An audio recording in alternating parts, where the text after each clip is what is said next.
News 18 Kannada ಡಿಜಿಟಲ್ಗೆ ಸ್ವಾಗತ. ನಾನು ಬಸವರಾಜ್ ಅರನಹಳ್ಳಿ, ಬಳ್ಳಾರಿ ಜಿಲ್ಲಾ ವರದಿಗಾರ. ಬಳ್ಳಾರಿ ಜಿಲ್ಲೆಯ ಪ್ರಮುಖ ಯೋಜನೆಗಳಲ್ಲಾಗಿರ್ತಕ್ಕಂಥ ಅಂತಾರಾಷ್ಟ್ರೀಯ ಏರ್ಪೋರ್ಟ್ ನಿಲ್ದಾಣಕ್ಕೆ ಇದುವರೆಗೂ ಕೂಡ ಮುಗದೇ ಇರತಕ್ಕಂಥದ್ದು, ಆ ಇಡೀ ಕಾಮಗಾರಿಗೆ ಒಂದು ರೀತಿಯ ಗ್ರಹಣ ಹಿಡಿದಂತೆ ಆಗಿರ್ತಕ್ಕಂಥದ್ದು. ಒಂದು ಕಡೆ ಈಗಾಗಲೇ ಬೇರೆ ಬೇರೆ ಯೋಜನೆಗಳು ಮತ್ತು ಜೊತೆಗೆ ಇಂಡಸ್ಟ್ರಿಗಳು ಕೂಡ ಇಲ್ಲಿಂದ ಬೇರೆ ರಾಜ್ಯಕ್ಕೆ ಹೋಗ್ತಕ್ಕಂಥ ಸಂದರ್ಭದಲ್ಲಿ ಕೂಡ ಈಗ ಬಳ್ಳಾರಿಯ ಏರ್ಪೋರ್ಟ್ ನಿಲ್ದಾಣದ ಕಾಮಗಾರಿಯ ಕನಸು ಕೂಡ ಇದುವರೆಗೂ ಕೂಡ ಈಡೇರ್ತಿಲ್ಲ. ಇದಕ್ಕೆ ಸಾಕಷ್ಟು ಕಾರಣಗಳು ಕೂಡ ಇರ್ತಕ್ಕಂಥದ್ದು. ಈಗಾಗಲೇ ಬಳ್ಳಾರಿ ತಾಲೂಕಿನ ಅಂದರೆ ಚಾಗನೂರು ಮತ್ತು ಸಿರುವಾರ ಮಧ್ಯೆ ಏರ್ಪೋರ್ಟ್ ನಿರ್ಮಾಣ ಮಾಡಬೇಕು ಅನ್ನೋ ನಿಟ್ಟಿನಲ್ಲಿ ಕೂಡ ಅಂದಿನ BJP ಅಂದರೆ 2010ರ ಸಂದರ್ಭದಲ್ಲಿ ಸುಮಾರು 780 ಎಕರೆ ಭೂಮಿಯನ್ನು ಕೂಡ ಅಲ್ಲಿ KDB ಮೂಲಕ ಒಂದು ಸ್ವಾಧೀನವನ್ನು ಪಡಿಸಿಕೊಳ್ಳಲಾಗುತ್ತೆ. ನಿರ್ಭೀತ, ನಿಷ್ಪಕ್ಷಪಾತ, ವಿಶ್ವಾಸಾರ್ಹ ಸುದ್ದಿಗಳಿಗೆ ಮತ್ತೊಂದು ಹೆಸರಾಗಿರುವಂತ ನ್ಯೂಸ್ 18 ಕನ್ನಡ ಈಗ ಆಪ್ನಲ್ಲೂ ಲಭ್ಯವಿದೆ. ದಯವಿಟ್ಟು ಇಲ್ಲಿರುವ QR ಕೋಡ್ ಅನ್ನ ಸ್ಕ್ಯಾನ್ ಮಾಡಿಕೊಂಡು ಆಪ್ ಅನ್ನ ಡೌನ್ಲೋಡ್ ಮಾಡೋದಕ್ಕೆ ಮರಿಬೇಡಿ. ನಿಮ್ಮ ಬೆಂಬಲ ಹೀಗೆ ಸದಾ ನಮ್ಮೊಂದಿಗಿರಲಿ.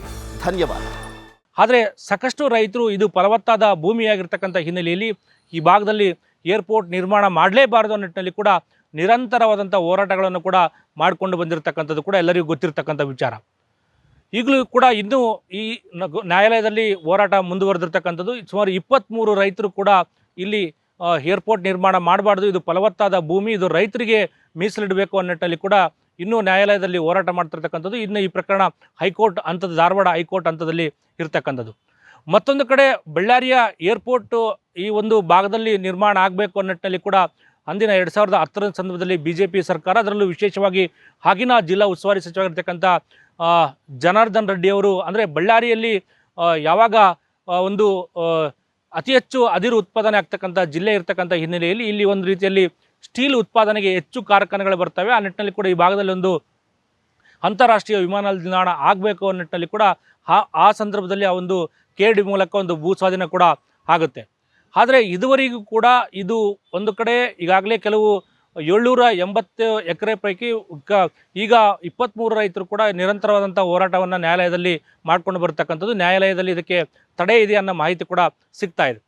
ಮತ್ತೊಂದು ಕಡೆ ಶಿವಮೊಗ್ಗ ಆಗಿರ್ಬೋದು, ಕಲಬುರಗಿ ಆಗಿರ್ಬೋದು, ಇದೇ ಸಂದರ್ಭದಲ್ಲಿ ಏನು ಆ ಒಂದು ಹೊಸ ಏರ್ಪೋರ್ಟ್ಗಳೇ ನಿರ್ಮಾಣ ಆಗಿರ್ತಕ್ಕಂಥದ್ದು. ಈಗಾಗಲೇ ಅವೆಲ್ಲವೂ ಕೂಡ ಈ ಏರ್ಪೋರ್ಟ್ ನಿರ್ಮಾಣದ ಕಾಮಗಾರಿ ಮುಗಿದು ಈಗಾಗಲೇ ಕಾರ್ಯಾರಂಭ ಕೂಡ ಮಾಡಿರ್ತಕ್ಕಂಥದ್ದು.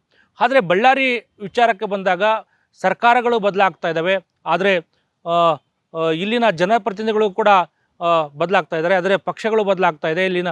ಆದರೆ ಇದುವರೆಗೂ ಕೂಡ ಅದಕ್ಕೆ ಯಾವುದೇ ರೀತಿಯಾದಂಥ ಒಂದು ಕಾರ್ಯಾರಂಭ ಮಾಡಲಿಕ್ಕೆ, ಅದಕ್ಕೆ ಅನುದಾನ ತರಲಿಕ್ಕೆ ಕೂಡ ಯಾವುದೇ ರೀತಿಯಾದಂಥ ಕೆಲಸ ಕೂಡ ಮಾಡಿಲ್ಲ. ಒಂದು ಕಡೆ ರೈತರ ವಿರೋಧ ಇದೆ, ಯಾಕೆಂತಂದರೆ ಇದು ಫಲವತ್ತಾದ ಭೂಮಿ, ಫಲವತ್ತಾದ ಭೂಮಿಯಲ್ಲಿ ನೀವು ಏರ್ಪೋರ್ಟ್ ನಿರ್ಮಾಣ ಮಾಡಲೇಬಾರ್ದು ಅನ್ನೋ ನಿಟ್ಟಿನಲ್ಲಿ ಕೂಡ ಇದುವರೆಗೆ ಕೆಲ ರೈತರು ಕೂಡ ನ್ಯಾಯಾಲಯದಲ್ಲಿ ಹೋರಾಟ ಕೂಡ ಮಾಡ್ಕೊಂಡು ಬಂದಿರತಕ್ಕಂಥದ್ದು.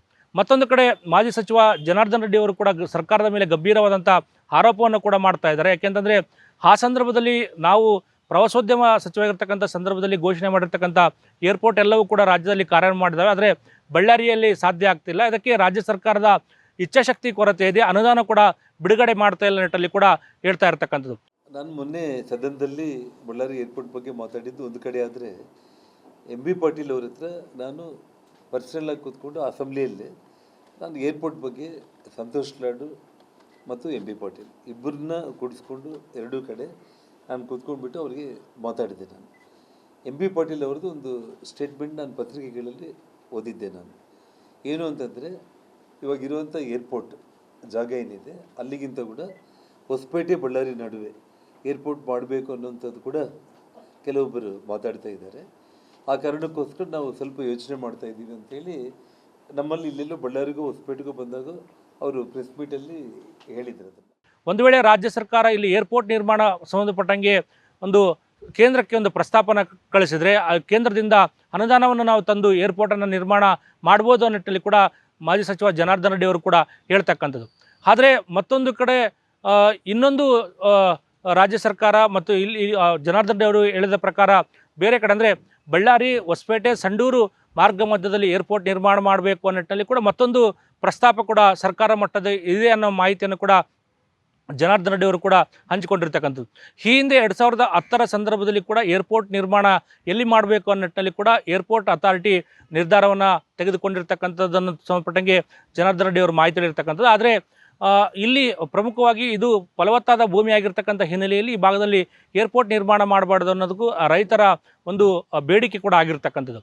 ಆದರೆ ಒಂದೊಂದಾಗಿ ಅಂದರೆ ಇಲ್ಲಿ ಪ್ರಮುಖವಾಗಿ 2010ರಲ್ಲಿ ಸಾಕಷ್ಟು ಒಂದು ಯೋಜನೆಗಳ ಸಂಬಂಧಪಟ್ಟಂಗೆ ಸಾವಿರಾರು ಎಕರೆ ಭೂ ಸ್ವಾಧೀನ ಆಗುತ್ತೆ. ಯಾಕೆಂತಂದರೆ ಈಗಾಗಲೇ ಸ್ಟೀಲ್ ಪ್ಲಾಂಟ್ಗಳನ್ನು ನಿರ್ಮಾಣ ಮಾಡಬೇಕು ಅನ್ನೋ ನಿಟ್ಟಿನಲ್ಲಿ ಕೂಡ ಈಗಾಗಲೇ ಕುಡಿತಿನ ಬಳಿ ಸುಮಾರು 12,500 ಎಕರೆ ಭೂಮಿಯನ್ನು ಕೂಡ ಸ್ವಾಧೀನಪಡಿಸಿಕೊಳ್ಳಲಾಗಿತ್ತು. ಆದರೆ ಅದ್ಯಾವುದು ಕೂಡ ಇವತ್ತಿಗೆ ಅಂದರೆ ಯಾವ ಉದ್ದೇಶಕ್ಕಾಗಿ ರೈತರಿಂದ ಭೂಮಿಯನ್ನು ವಶಪಡಿಸಿಕೊಳ್ಳಲಾಗಿತ್ತು ಆ ಉದ್ದೇಶ ಕೂಡ ಈಡೇರಿಲ್ಲ.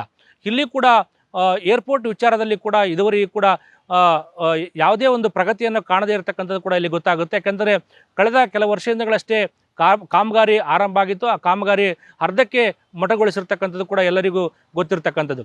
ಆ ನಿಟ್ಟಿನಲ್ಲಿ ಬಳ್ಳಾರಿಯ ಪ್ರಮುಖ ಯೋಜನೆಗಳಲ್ಲಿ ಆಗಿರ್ತಕ್ಕಂಥ ಏರ್ಪೋರ್ಟ್ ನಿರ್ಮಾಣಕ್ಕೆ ಗ್ರಹಣ ಹಿಡಿದಿರ್ತಕ್ಕಂಥದ್ದು ಕೂಡ ಇಲ್ಲಿ ಸತ್ಯ ಅಂತಕ್ಕಂಥದ್ದು ಕೂಡ ಗೊತ್ತಾಗ್ತಾ ಇದೆ. ನಿರ್ಭೀತ, ನಿಷ್ಪಕ್ಷಪಾತ, ವಿಶ್ವಾಸಾರ್ಹ ಸುದ್ದಿಗಳಿಗೆ ಮತ್ತೊಂದು ಹೆಸರಾಗಿರುವಂತ ನ್ಯೂಸ್18 ಕನ್ನಡ ಈಗ ಆಪ್ನಲ್ಲೂ ಲಭ್ಯವಿದೆ. ದಯವಿಟ್ಟು ಇಲ್ಲಿರುವ QR ಕೋಡ್ ಅನ್ನ ಸ್ಕ್ಯಾನ್ ಮಾಡಿಕೊಂಡು ಆಪ್ ಅನ್ನ ಡೌನ್ಲೋಡ್ ಮಾಡೋದಕ್ಕೆ ಮರಿಬೇಡಿ. ನಿಮ್ಮ ಬೆಂಬಲ ಹೀಗೆ ಸದಾ ನಮ್ಮೊಂದಿಗಿರಲಿ. ಧನ್ಯವಾದ.